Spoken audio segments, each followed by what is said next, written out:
বিদেশ যাওয়ার আগে আপনার হাতে যে পাসপোর্টটা থাকবে সেটা একটু ভালো করে পড়ে নিন।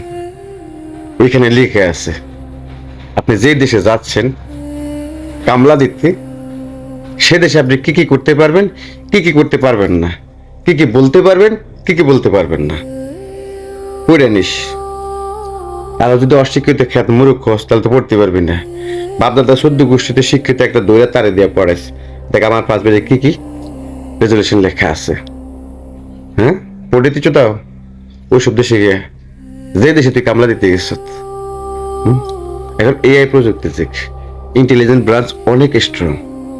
তুই কি বলতেছিস, কোথা থেকে বলতেছিস সেটা ট্র্যাক করবে।